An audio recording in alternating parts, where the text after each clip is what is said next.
Алан!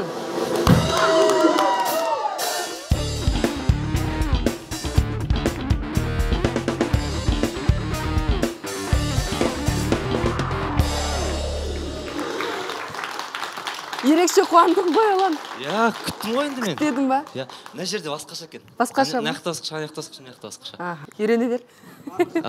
Я. Талаптарыңды тағы да бір тез айтып кетші, талаптарыңды. Жасы 20-дан 22-ге дейін. Национальность не имеет значения. Әдемі, бойда не имеет значения. Сүйкімді, қарапайым қыз. Керемет. Онда Алан үміткерін шақырам, келіңіз.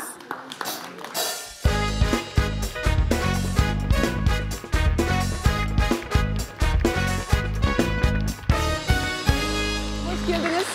Сүйкімді қыз келіп отыр. Иә. Танысайық, есіміңіз? Айжан. Айжан. Жасыңыз нешеде? 18-де. 18-де? Талаптарынан кішкене жастау. Бола ма 18 жас? Я, ладно, болады. Жарайды, өзің басташы, мен сұрақтарды қоймам. Мен қобалжып отырмын мына Көмектесейін ба кішкене? Иә. Оқисыз ба? Иә, мен заочно оқимын. Қазір жұмыс істеп жатырмын. Саланы айтып берсеңіз? Сала жеке бизнес. Жеке Салон. кәсіпкер. Салонда. Қай жердің тумасысыз, қай жерден келдіңіз? Шу қаласы. Шудан. Отбасы жайлы айтсаңыз, ата-анаңыз, бауырларыңыз бар ма? Менің інім ғана бар, туған, әке-шешем бар. Ауылда тұрып жатыр. Сіз өзіңіз Алматыдасыз? Иә. Қашаннан бері Алматыда тұрып жатырсыз? 5 ай болды. 5 ай болды. Алматы қалай екен? Жақсы. Ұнады, ұнап жатыр. Ұнады. Аланды қашаннан бері бақылап келесіз? Томириске келгеннен бастап көрдім. Өте сүйкімді болды, әдем болды. Бірақ зерттемедім, қарамадым. Естідім, талаптар 20-дан жоғары деп. Бірақ енді білмеймін. Бағым сынап көрем декеніңіз ғой. Ал, жарайсың. Мен сұрақ қойын енді. Бастап өзің. Енді білесіздер ғой, мен үшін анамның орны өте ерекше. Сондықтан сен қалай қарайсың?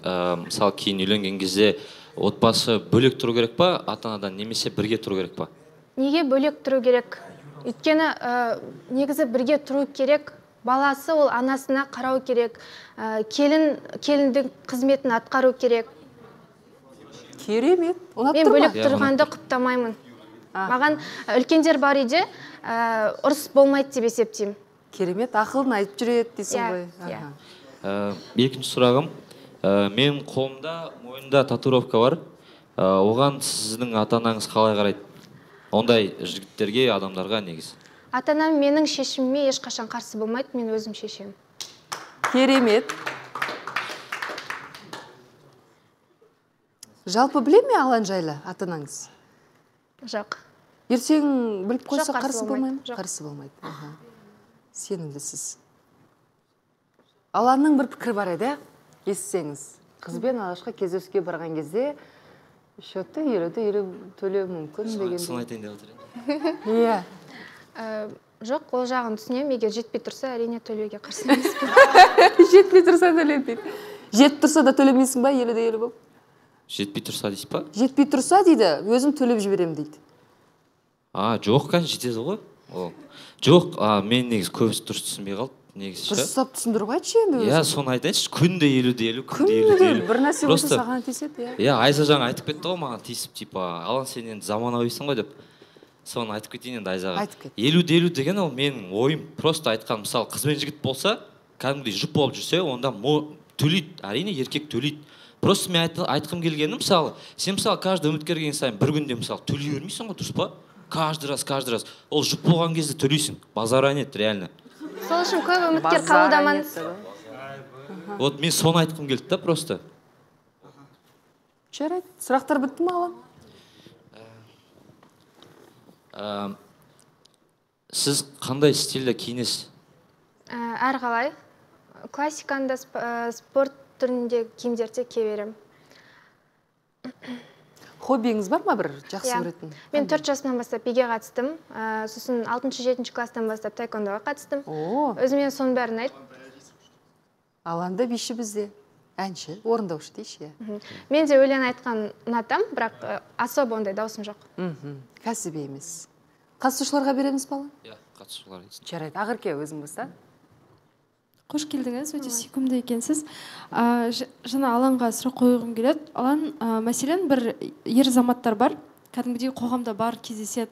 Айтады, қазір кездесуге барсам, егер де қыз сұлу болса, оған міндетті түрде төлеймін, жаңағы жағдайын жасаймын, үйіне дейін апарып тастаймын деген сияқты, жолына да төлеймін деген сияқты.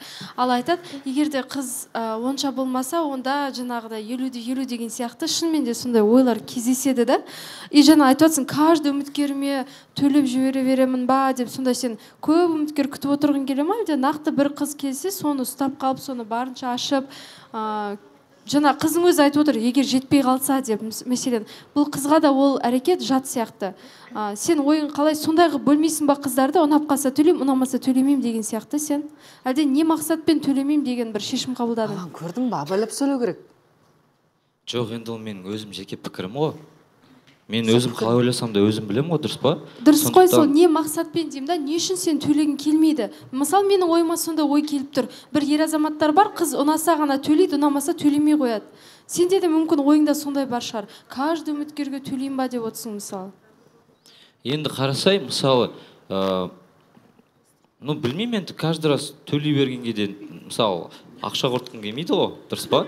Менің үйде мамам бар, қарындасым бар деген сияқты әңгіме ғой. Мен жұмот емеспін, ойлаққа жүрмеңдер, просто мен өзім ойым сондай.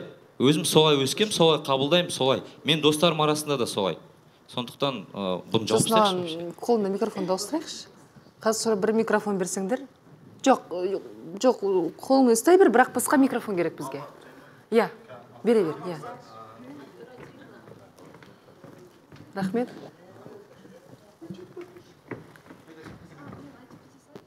Айтып кете сал. Сонда сен жаңағыдай бөлмейсің, ұнаса да, ұнамаса да деген сияқты бөлмейсің, бірақ бастысы сен ақшаны үнемдеу мақсатында нетіп тұрсың ғой сонда, иә?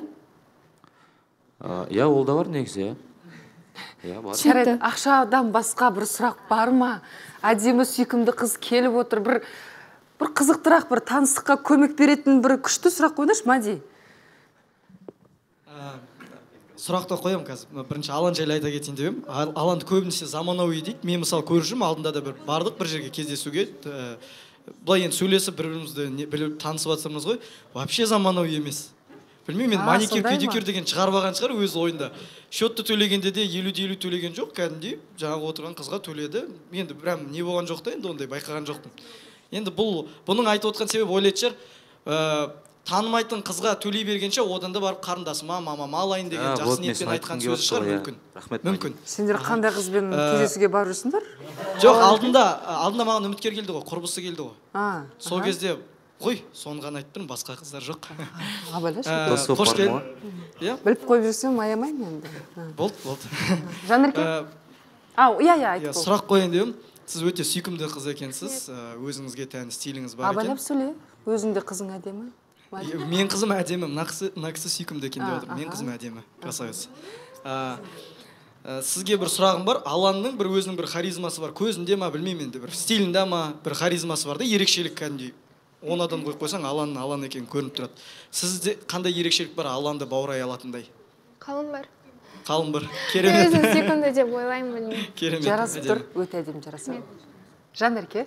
Мен ойлаймын да, Аланның жаңағы төлемеймін деп айтатын себебі, өйткені бұл Алан таңдап келіп тұрған жоқ қой, Аланды таңдап келіп тұр. Егер Алан өзі ұнатып шын жүректен ухаживать етсе, ол төлейді деп ойлаймын. Және менің пікірім бойынша, жалпы когда жігіт қыздың артына ухаживать етіп, соны қолы жеткізгісі келсе, мен ойлаймын, сол моментте, мысалы, жігіт қызды сынайды, жігітті сынайтын момент қой, сол кезде төлеу керек деп ойлаймын, өйткені жаулап алу керек. Ал жұп болған кезде, наоборот, олар бір-бірін түсінеді да, сондықтан, сен төлей саш, мен төлей саш деген ол кезде түсіністікпен қарайсың оған, наоборот, жұп болғанда. Ал оған дейін сыналады екі адам. Сондықтан мен өзім ойым сондай. Рахмет. Шымылдықты ашқың келе ма? Ашайық.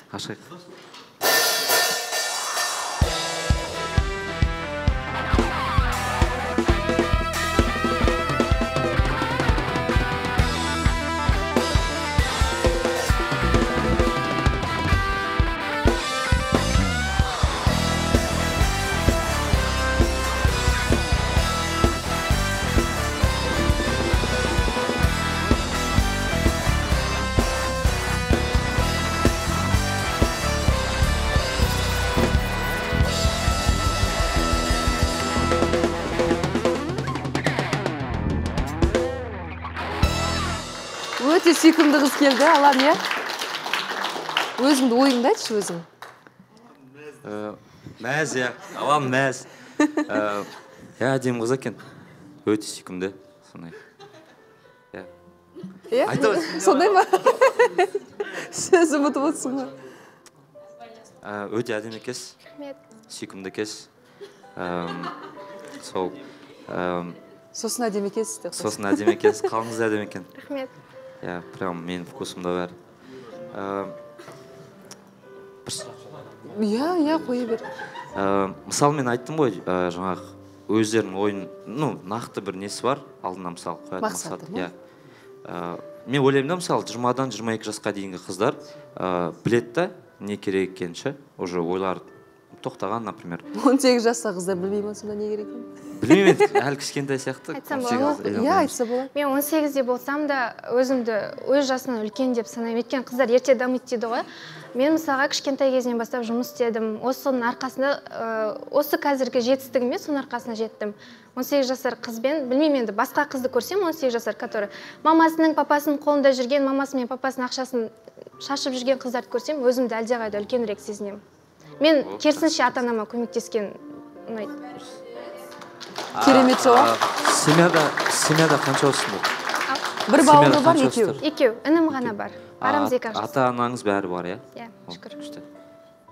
Енді мына жақта таныстық орын алып жатыр ғой. Біз алдымен сырласу бөлмесін босатып алайық.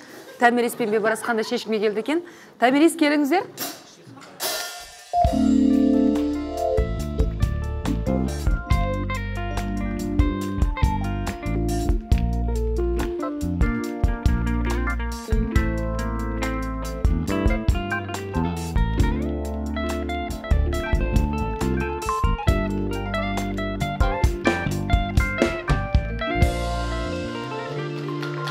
Ал Тәмерис, Бейбарыс, қандай шешімге келдіңіздер сырласуда?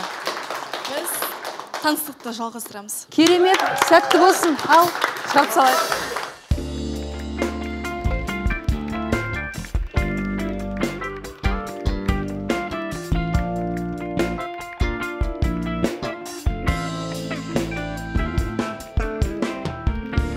Не болды? Қолың не үшін көтердің?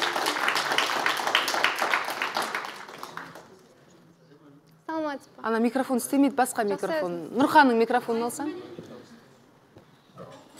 Негізі, Алан, бағың бар жігіт екенсің. Саған да шудың қызы келді. Құтты болсын. Я танимын. Общий таныстарымыз бар, Айжан екеуміздің өте жақсы қыз, тәрбиелі. Я заводской. Жалпы, көріспегелі көп болып кетеді, қалай? Жалпы, үйленуге ой келіп дегендей ма? Болып жатса, өте қуаныштымын. Дәурен, бұрыннан танисың ба? Бұрыннан деп айта алмаймын, енді біраз уақыт деп айта аламын, солай дұрыс сұрақ келеді. Онда Аланның саған деген сұрағы көп болады енді, иә? Қазір шыққан кез сөйлесейік біраз. Нұрханға берейік. Рахмет. Мен жалпы таң қаламда Баянға. Мынау Айдай ханым, сіздің атыңыз кім еді? Майра ханымның үміткері бар ғой, Айдын мырза, гүл алып келді, тым жақсы. Мынаны қараңызшы гүлді. Жұлып бытшын шығарды гүлдің. Болмайды ғой олай. Жалпы қош келіп жатсыз Айжан. Өте жақсы жігітке келдіңіз. Жалпы сұрағым, кімнің, Аланның жалпы болашаққа ынтасы қандай екен білесіз ба? Және де соған сенесіз ба? Және де егер болашағына өзінің, қалай айтсам болады, өзінің мотивациясын жоғалтып алса, қайтып мотивациясының орнына түсіре аласыз ба? Сондай қасиетіңіз бар ма? Немесе көп әйел адамдар соған шыдамайды да, ер азамат содан жолдан тайып кетеді. Жоқ, мен мысалға достарым көп та, әрқайсымен сырласқан жақсы көремін, әрқайсымен мұңын тыңдағанды жақсы көремін. Аланның өмірлік позициясы мысалға анасына қарайтын, жақсы көретін келін іздеп отыр, иә? Алан, сырласу бөлмесіне барасың ба? Жай, шығарып салайық. Иә, дейді ғой. Ал, шығарып салайық.